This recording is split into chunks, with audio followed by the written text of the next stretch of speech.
데일리 브리핑. 네, 월요일 아침 데일리 브리핑에서는 저희 워싱턴 한면택 특파원 연결합니다. 한 특파원 안녕하십니까? 네, 안녕하십니까. 워싱턴입니다. 새해 복 많이 받으십시오. 예, 좋은 꿈 꾸셨습니까? 꿈까지 꿈을 꿀 나이는 지난 것 같고요. 그냥 뭐 별일 없이 잘 평탄하게 갔으면 하는 바람뿐입니다. 네, 네. 아니 그러나 저러나 올해 미국의 경제는 뭐 과연 불경기에 빠질 것이냐, 만일에 빠진다면은 연착륙할 것이냐, 경착륙할 것이냐, 뭐 여러 가지 이야기들이 지금 많이 나오고 있습니다. 어떤 예상들이 예. 나오고 있습니까? 제롬 파월 연준 의장마저도 누구도 알 수 없을 것이다라고 얘기할 정도니까요. 네. 그만큼 지금 미국 경제는 사실상 불경기 문턱에 와 있기 때문으로 보입니다. 네. 누구나 이렇게 얘기하기는 불경기 문턱에 도달해 있기 때문에 올 2023년 한 해에 여기서 미끄러질 수도 있고 아니면 잘하면 버틸 수도 있을 것 아니겠느냐. 네, 이것 때문에 이제 누구도 속단하지는 못하는 상황이고요. 네. 연준이나 백악관에서는 어떻게 해서든지 소프트 랜딩으로 마무리를 잘해서 물가도 잡고 성장률도 마이너스를 모면하는, 그다음에 또 실업률까지 이제 급등시키지 않는 그런 가볍고도 짧은 불경기로 반등을 시키려는데 정책 목표를 두고 있는 것으로 해석이 됩니다.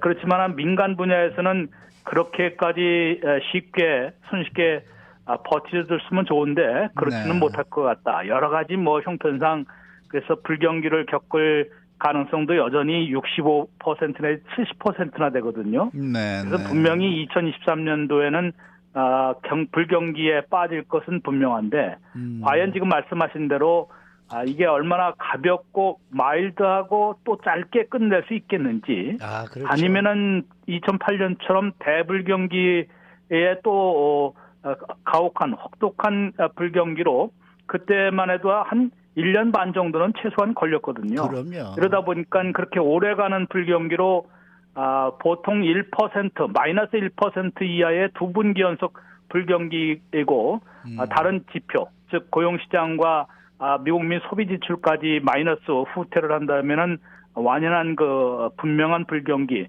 또 가파른 불경기로 간주가 될 터인데요. 여기에서 이제 연착륙인지 이제 경착륙에 또 경착륙으로 고통이 더 심해질지가 결판이 나기 때문에 2023년 경기 추이, 경제 전망이 상당히 시선을 모으고 있는 것 같습니다. 잘 아시는 대로 미국 경제가 어떻게 되느냐, 뭐 중국 경제와 마찬가지로 우리 한국 경제 또 지구 전체 경제가 달려 있기 때문에 이게 이제 불경기 문턱에 와 있는 것에서 어떻게 해서든지 버틸 수 있도록, 즉 소프트 랜딩으로 불경기가 왔더라도 가볍고도 이제 짧게 반등시키기 위해서 모든 정책 목표가 초점이 맞춰져서 전개가 될 것으로 보입니다. 네, 이런 가운데 월스트리트에서는 가벼운 불경기 가능성이 더 높은 것으로 내다보고 있더라고요. 네, 그렇습니다. 이제 뱅크 오브 아메리카, 웰스파고, JP 모건 체이스, PNC 이런 데서는 이 시기만 조금 다른데요. 상반기, 중반기, 하반기, 1분기 또는 2분기 이렇게 얘기를 하지만은 마일드한 리세션은 분명히 겪을 것 같다라고 얘기를 하고 있습니다. 뱅크 오브 아메리카가 조금은 좀 비관적인데 상반기 안에 그 마일드 리세션에 빠질 것이고, 상당히 이제 그 실업률 같은 경우도 좀 연준이 그 내다본 것보다는 더 가파르게 나빠질 것으로 얘기를 하고 있고요.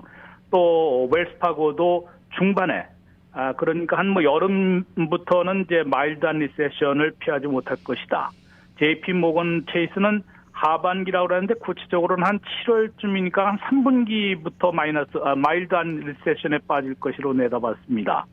PNC는 시기는 좀 더 일찍 1분기 또는 2분기부터 마일드한 리세션의 시작이 될 것이다. 이 시작 시점이 그렇고요. 언제 끝날 수 있을지는 조금 더 지켜봐야 되는 건데, 마일드한 리세션일 경우에는 그나마 그렇게 오래 가지는 않을 것으로 몇 달 안에 끝낼 수도 있을 것으로 내다보는 편인데요.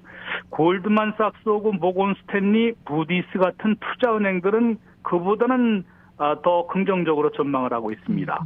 골드만삭스는 가까스로 불경기를 피할 것 같다라고 얘기를 하고 있고요.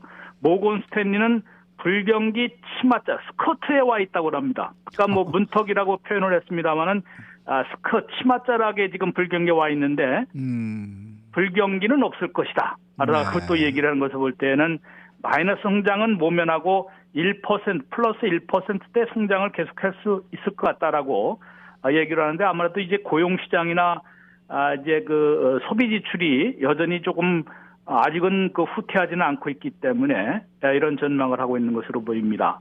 무디스의 마크 잔디라는 분이 이제 상당히 지난해 2022년 초반만 해도 상당히 부정적으로 좀 내다봤었는데 이 지표가 계속 나오면 나올수록 불경기를 피할 수도 있지 않을까라고 이제 긍정적으로 전망을 바꿨습니다.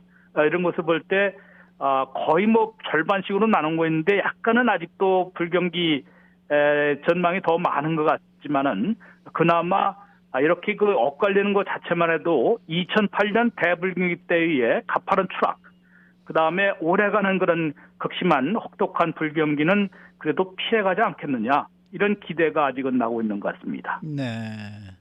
그런데 이 경기 침체가 과연 얼마나 심할 것이냐, 얼마나 오래 갈 것이냐, 이거를 판가름할 핵심 분야가 무엇인 것으로 지금 꼽혀지고 있습니까?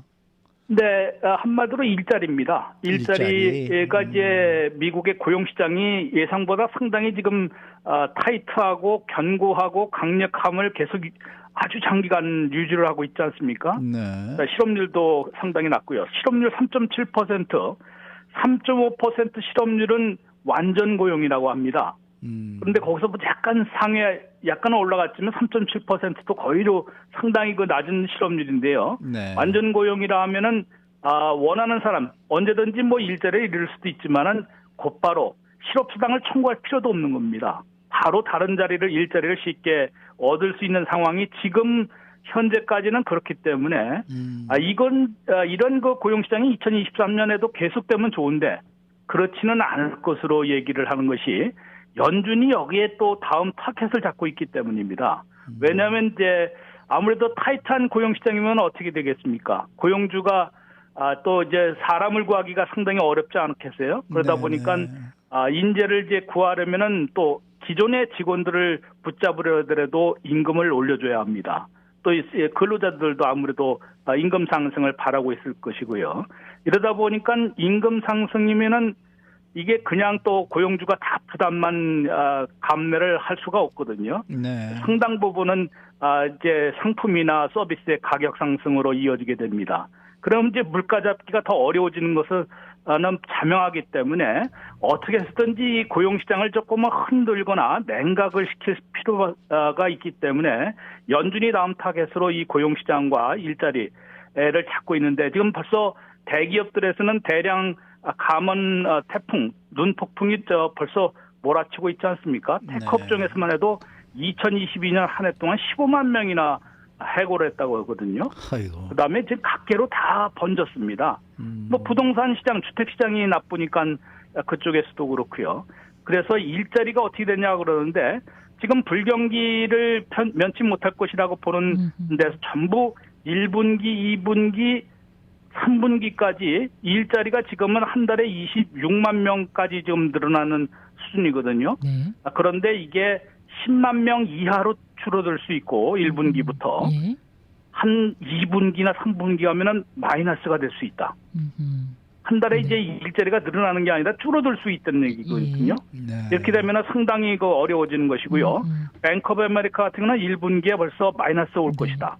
심하게는 한 달에 17만 5천 개나 일자리가 줄어들 수 있다라고 경고를 하고 있습니다. 그렇게 되면은 자연스럽게 일자리 불안하는데 돈을 어떻게 쓸 수 있겠습니까? 네네. 이러다 보면 소비 지출, 극심한 불경기로 더 급속히 추락할 수 있는 그런 위험이 아직은 남아 있어서 일자리가 어떻게 될지를 잘 지켜봐야 될 것으로 보입니다. 알겠습니다. 네. 오늘 말씀 잘 들었습니다. 네, 고맙습니다. 네, 워싱턴 한면택 특파원이었습니다.